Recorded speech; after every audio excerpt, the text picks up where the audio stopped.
Hey, my tribe of scribes. Welcome back to That Writing Life with Dr. D. Thanks for joining me this week. So last week we talked about writing a humanities paper, gathering all the pre-writing details, putting it together, forming a thesis statement. Now I'm going to talk about another thing that makes my students kind of tear their hair out a little bit, and that's APA formatting. So let's get into it. Why APA? Well, let's talk a little bit about that. A couple of reasons. For one, because it's about standards and conventions. So if you're really used to reading, say, documents for your workplace that are always formatted kind of the same way, and it makes it really easy for you to process the information quickly because they're always formatted the same way, APA is the same thing. So are all the different styles of citation methodology. MLA, APA, Turabian, Chicago, whichever one you use, the conventions are in place so that there's a standardized way to present information so that your audience who understands that format can process the information quickly. For students, I know students kind of say, why do I have to learn this? I'm never going to have to use it again. Well, maybe or maybe not. I know a lot of workplaces have sort of an SOP for formatting, and it may or may not look like MLA or APA or whichever style you used in school. However, learning how to use one of those tools is going to help you if you ever have to do any kind of formatting in the future, because it teaches you attention to detail. That's what really frustrates my students sometimes, is understanding the level of attention that they have to pay to APA formatting to get it right. So I thought I'd make this video this week, give you guys a quick tour through APA, how to do it, some tips and tricks, and some good resources. So off we go. Another reason that you're going to have to use a system like MLA or APA or any of the others is to maintain standards of academic integrity.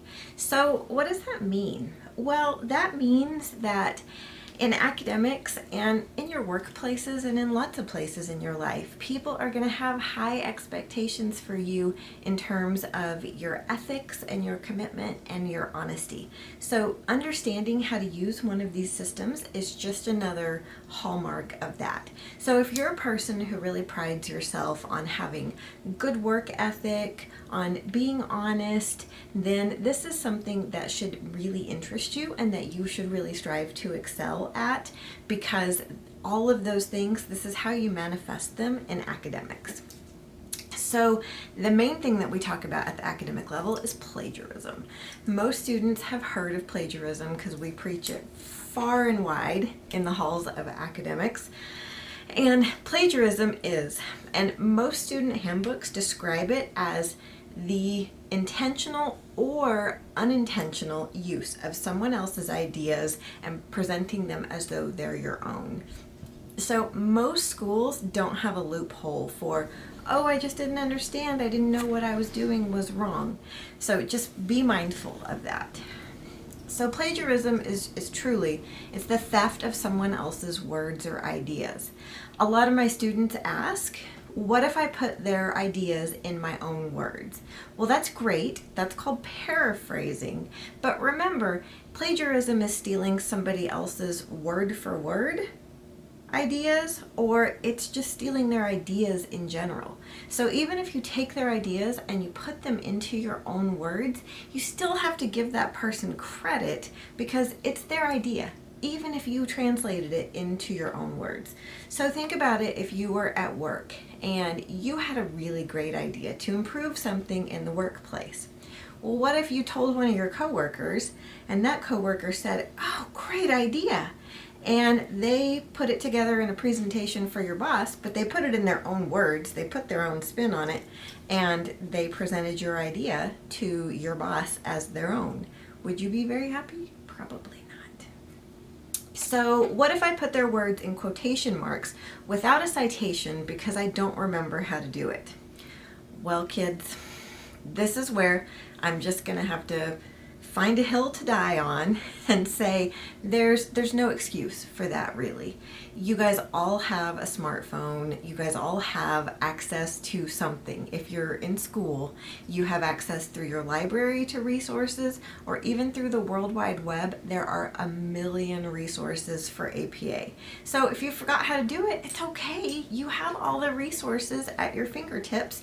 And like one of my favorite gurus, Marie Forleo, says, everything is figure outable. So you can look and remember how to do it. I believe in you. Another aspect of this that I run into a good bit is students who either have taken the class before and maybe didn't pass it and they're trying to recycle their work from the first time they took the class, or they wrote a paper in, say, an English class, but that paper sort of fits in the history class that they're in. So they want to make maybe some tiny revisions to it and then turn that same paper in again. That is called self-plagiarism. And in the professional world of publishing, it's not allowed. It's considered dishonesty and cheating. So if you have a situation like that where you took the class before and maybe didn't pass it, you're taking it again, or you have a paper from another class that would work for a class that you're in now, talk to your professor. Like, just be upfront with them and tell them, hey, I wrote this paper and I'd really like to work on it and develop it and make it into something better. To take what I'm learning in this class, apply it to that work, and improve upon it. Most of your professors will say, that's fine with me, that's great. But you do owe them the courtesy of asking them, because if you've turned those papers in to turnitin.com and then you turn it in again a second time, it's going to come up as plagiarized, and your teacher's going to be able to click on that, and they're going to be able to see your first version of the paper and when and where you turned it in. So it's just not worth it. You may as well have that talk with them up front. So what happens if I plagiarize? Most colleges and universities for undergraduates have a 3 strikes and you're out kind of policy. So usually first strike is you get a 0 for the assignment. Second strike is you get a 0 for the class. Third strike is you get expelled from the university for some designated amount of time. Every college university will be a little bit different. So if you have questions about this, go to your student code of conduct and look up academic integrity or plagiarism, and you will find out. This includes your margins, your font, where page numbers should go, title pages, all of those things. And this is part of what I talked about earlier with the attention to detail. It's not so critical to most of your professors that you become this amazing master of APA formatting, but it is important to us that you can follow instructions and you can apply, when given an example, you can apply that to your own work. And that's really a life skill. All right, so next big thing is, where do I access the information for APA? In apastyle.apa.org, we have some sample papers here. We want the student sample paper with no annotations. So here's our student sample paper. So some things have changed here, and you'll see that now there's no running head for students. However, there are some other things. One thing that you'll notice is there is a page number in the top right-hand corner of your screen, and that's in the header, right? So if you double click at the top of your paper, you can add that in. One thing is you want to make sure that that numeral in the header is the same font as the rest of your paper, because Word won't automatically do that for you. Now we have your title of your essay. Your really interesting title that captures your reader's attention is going to go here. It's now in bold, which it wasn't before, and you always use those title caps. If you don't know what I mean by title caps, go ahead and Google it, because they are important. But I don't want to make this video forever long talking about all this stuff. Then you have your student name, your university, the class you're in, your professor's name. Please spell your professor's name correctly. Again, this is just attention to detail, being thoughtful and showing that you're thorough, and the date. Then you're going to insert a page break because that title page gets its own page. And you're going to come down and see your title goes top centered page again in bold. And let's talk about margins here. All right, y'all, it's time for some real talk, okay? Your professors, if they are like me, have been reading papers for their entire adult lives. We know what a student paper should look like. We know all the tricks. I have been reading 12-point font Times New Roman double-spaced papers with a 1-inch margin all the way around for 20 years, 21 years almost, and I can spot it a mile away when students try to artificially inflate their paper length. So a lot of times we'll assign, 4 to 5 page paper, right? And maybe a student gets stuck at 3 pages and they're like, crap, I don't know what else to write. So instead of emailing their professor, sending them their paper and saying, I'm kind of stuck. Can you look over this paper? Can you give me some ideas about where I can expand or unpack some more? Instead of doing that, in many cases throughout my 20-year career as an educator, I have seen students do a variety of things. The first one is to increase the margins from like 1 inch all the way around to maybe 1.5 inches on either side so that it squishes the words in a little bit more narrow space so they take up more page length. I see you. Another thing students love to do is to increase the font a couple of points. I see you. A third favorite thing is to take the double space that we see here, this nice uniform double space, and to try to increase that to a 1.5 space. That makes that space in between lines just a little bit larger, so then your paper expands in length. I know you know what I'm going to say here. I see you. Just don't do that stuff. Please don't try to play games with your professors. Don't try to think that you are somehow going to outwit them in this whole try to make my paper look longer than it really is game, because it just doesn't work. You may as well just turn in the 3-page paper and take the lumps if you're not willing to make it longer, okay? But I'm just here to tell you, we see you. All right, so that is page number, titles, margins. Let's talk a little font. So these are some of the options that APA gives you for font. If you want to see a little bit more about this, you can look it up on an APA website or in the APA manual. But I've tried to kind of use the fonts so that you can see what they look like on the other side of the screen. APA has chosen these fonts because of their readability, and the point kind of varies from font to font. So you'll see 11-point Calibri versus 10-point Lucinda Sans versus 12-point Times New Roman, which is my personal preference. But make sure that you are following the font recommendations and don't try to make them bigger, like I said. And choose an acceptable font that doesn't make your professor's eyes bleed when they try to read it. Please, please, please, please. One last thing in formatting is, yes, it needs to be double spaced, and yes, you need to indent the first line of every new paragraph. One tab key. Indent the first line of each new paragraph. Everybody want to say it with me? Indent the first line of each new paragraph. One tab key. Let's get to the nuts and bolts of APA, which really the meat of any of our citation systems is just that, the citations, right? So you have two parts of citations. You have in-text citations and you have a reference page. APA calls it a reference, MLA calls it a works cited. They mean the same thing. So, but these things, you have to have both parts for APA.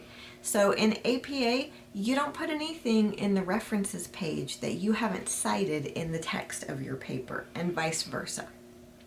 You shouldn't have an in-text citation for something that doesn't appear on your references page, because again, this is all about the reader. This is about communicating with your reader and showing them in a way that they understand where you got your information from.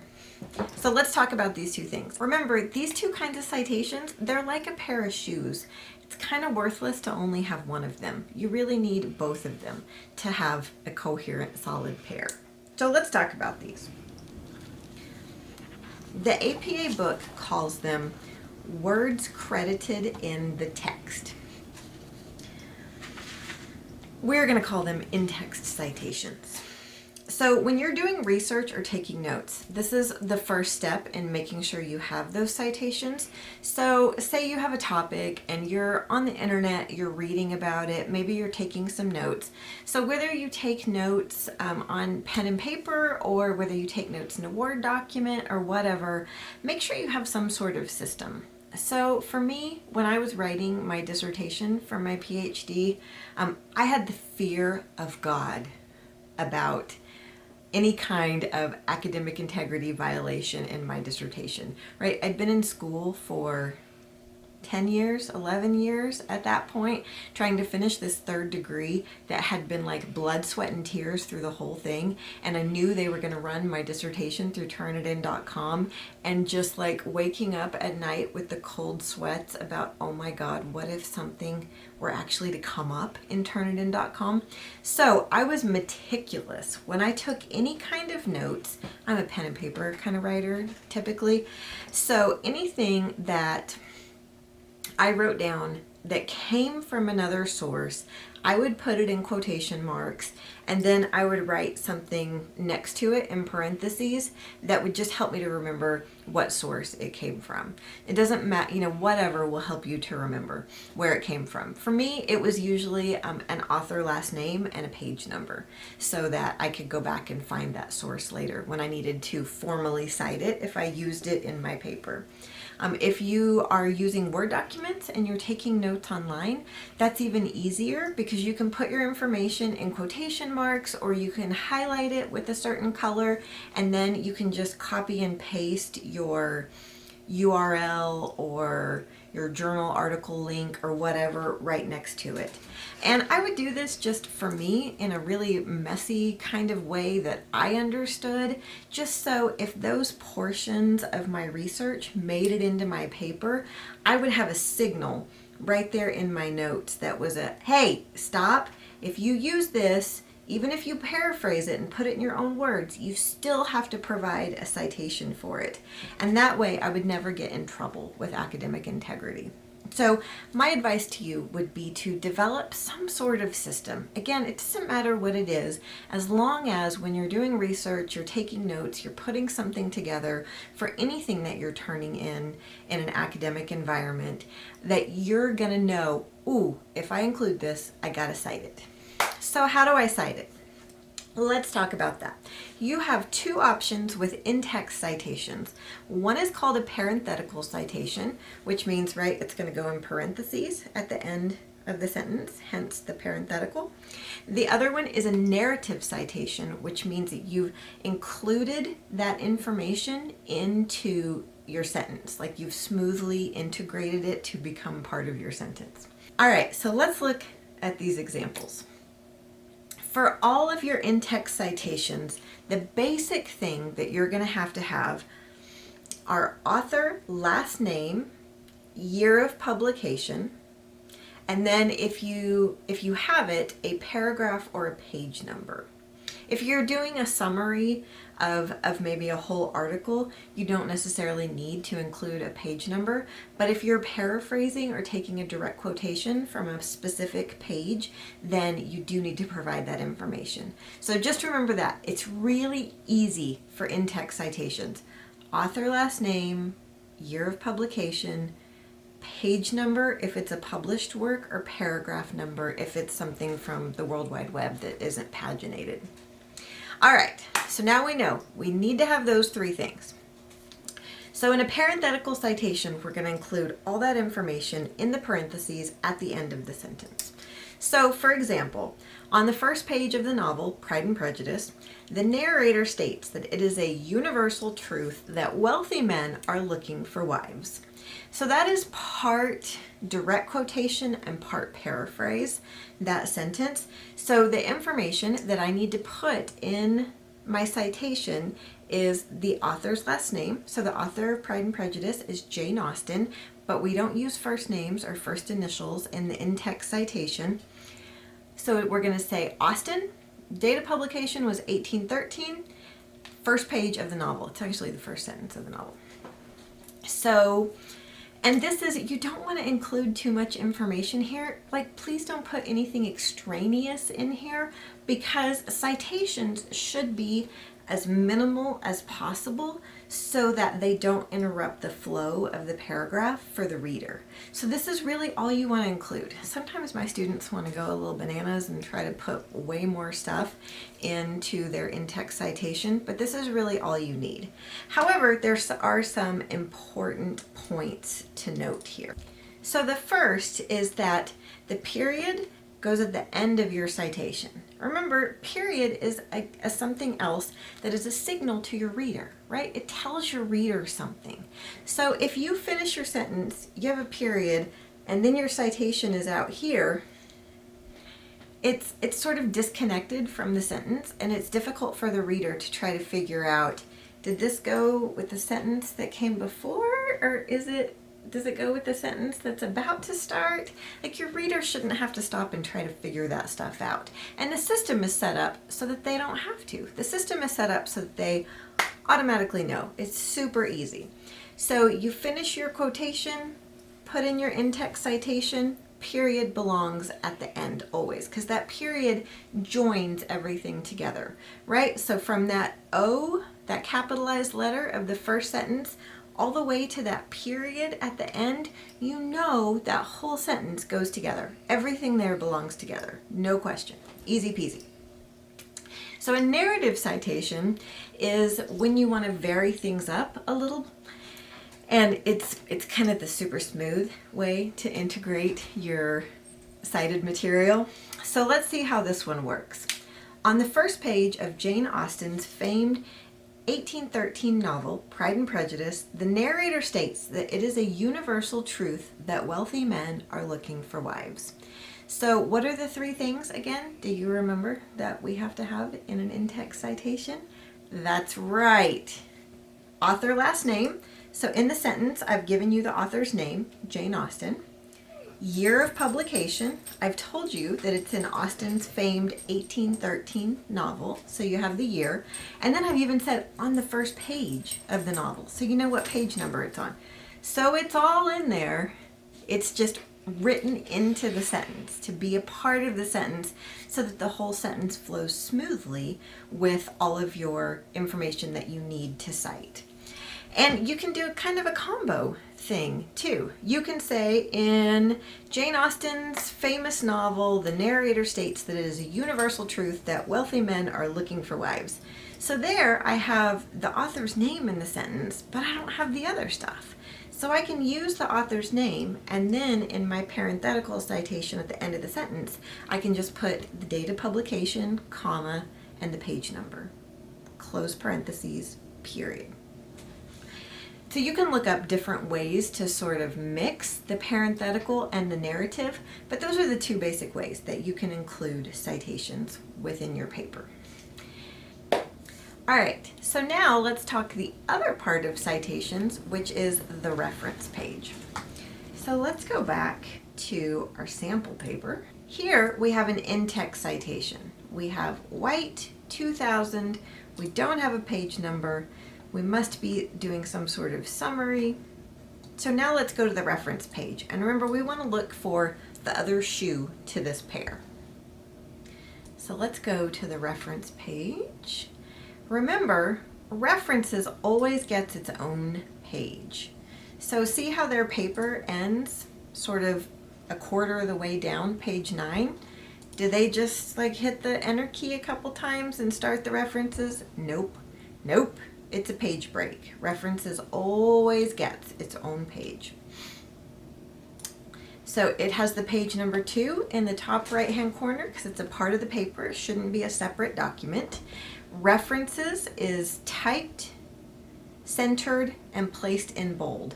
Please don't italicize it. Please don't call it a works cited page or a bibliography or a works cited. I get that one a lot. I don't know.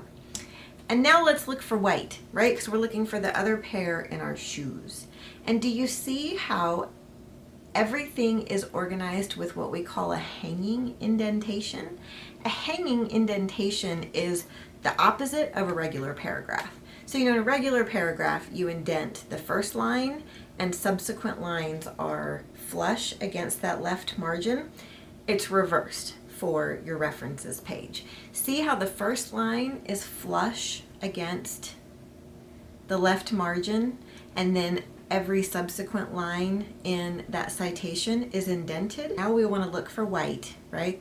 To see, all right, white, we're going in alphabetical order, and see how easy it is to scan down the references page, because those last names are kind of hanging out there by themselves so that we can just see them super clearly. Again, it's for the reader. It's for the benefit of the reader, right? So that they can process the information that you're presenting as clearly and quickly as possible. So we keep scrolling down, and look, there's white. We found him. We found him. All right. So one of my favorite websites for helping with the references list, and this one I will also put down below in the listed resources to help you, is called it's from Long Island University, and it is their APA Citation Style Guide. So here's their home screen. They have a picture of the 7th edition of the manual. If you use any online resources to help you with your APA, you want to check and make sure that they've updated their information to that 7th edition. Remember, the 6th edition went for like 10 years. I think it was published in 2010. And not all websites have updated their information to the 7th edition because it just came out in 2020. But I love this website because you have this really handy toolbar at the top. So the stuff on the very top is going to be all references help. So citing online resources, scholarly journals, books, magazines and newspapers, encyclopedias. Then the stuff is at the bottom is going to be parenthetical and in-text references, quoting and paraphrasing, and so on and so forth, citing images. So top is references, and then right here you have in text. So you can kind of quickly get to whatever you need help with. So most of you, I know if you're in my classes, my students are required to find scholarly academic sources. And typically those are going to be journal articles that are housed in the university's online library.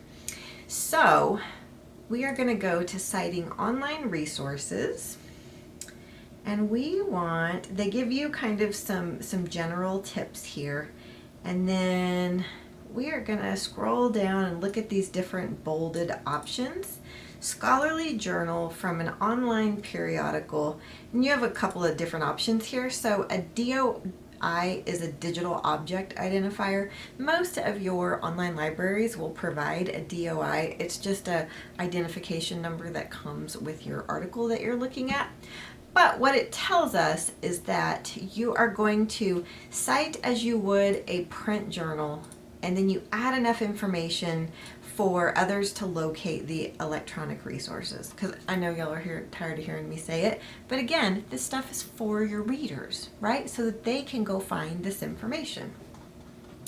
So we know we're going to use the print journal article format. We're just going to add a DOI if one is available, and if not, we're going to add a URL. So this is what I mean by attention to detail. And this website provides so much good stuff. So if you look here, they have if your article is by a single author, if your article is by 2 authors, 3 to 7 authors, more than 7 authors. Some of the science articles, science-related articles, have lots of people that contribute to them, can have lots of authors. No author available. I would advise you to be careful with this. If no one is willing to take credit and therefore take responsibility for what's been written, it may not be a very reliable source. So you may have a good reason for making an exception, and that's fine. But if I were you, I would reach out to your professor and double check on that resource. But let's just talk about this basic one. Single author. So our single author reference, and this is where my students get hung up, is they don't always pay super close attention to the commas, the periods, what gets capitalized, what doesn't get capitalized, what gets italicized, what doesn't get italicized. But that's what we mean when we say attention to detail, right? We want you to be able to take this format that you see on this page and reproduce it as exactly as possible in your own work. I mean, it's like learning anything else. If you're going to nursing school or if you're going to med school, you don't get to just like, try to approximate a dosage of medicine, try to approximate where you're going to put that incision. You know, if it's close, it's okay. You know, nobody likes that. Nobody wants like the horseshoes version of a medical practitioner. And your professors don't want a vague interpretive version of APA either. Like, we want to see that you can pay attention to detail and that you can do it, right? So here we have, this is author last name, comma, first initial, period. You never use first names anywhere in APA. Just remember that. Never, ever, ever. Author last name, first initial. But remember, in the in-text citation, we only use the author last name because that's all you need to find them on this references page. Then you have the year of publication in parentheses with a period after it. Then you have the title of the journal. And remember how when we talked about your title on the title page, I said something about you should look up title caps because they're important. They are important, but weirdly, APA does not observe them in the references page. So for the title of your article here, you'll notice that only the R, only this first letter of the first word is capitalized. So everything else is going to be lowercase in the title of the article. So that's another detail to notice. And then there's a period after the title of the article. Then we have the title of the journal, which does use title caps. Every word except for the small words does get capitalized, comma, and then you have the volume number, and then you have the page numbers of the article. And that's not just the page that you used in your in-text citation, that's the page numbers for the article from the first page to the last page. And you'll notice the italics on the journal title and the issue title. All right, so I just wanted you to really notice where are all these periods, where are all these spaces, what gets capitalized, what doesn't get capitalized, what gets italicized, what doesn't get italicized, because all that stuff matters. And there are different ways to handle different types of online resources, especially if it's something, say, that's published by a company instead of an author, if it's a government document, if it's published by like a branch or an office of government, you know, like the CDC or something. And all of that stuff is going to be available in a variety of places. APA has a blog. You can look that up. It's kind of interesting because they blog back and forth about up and coming and important things in the citation world. And usually, I know that sounds crazy. Please don't think your professors are the biggest bunch of nerds of all time. I mean, maybe we are, but anyway. When things get exciting in the citation world and when we go, say, from 6th edition to the 7th edition, they don't just arbitrarily change the rules and come out with a new edition of a manual, whether it's MLA or APA or whatever. Usually the change is brought about either in terms of the technology that people are using to produce papers. So we saw a big change when people went from typewriters to word processors. There was a lot of evolution that had to go on in all of our citation methodologies. And this most recent one, actually the last couple, have been because people have been going from print research, like you had to go to the library, get a card catalog, find your resources in the library, and it was a different process that had different expectations, different practices. And now that people are primarily doing research online, that has been the major instigator of new editions of your different citation tools. So just know that there's a reason, right? There's a reason for them. They're there to help people get your ideas and your information as clearly as possible and as quickly as possible, and to understand your ideas. Like, that's what all your reader really wants, is to get a good understanding of your ideas and which parts of this thing that you've given birth to, that you've written, that you've put your time and attention and work and energy into.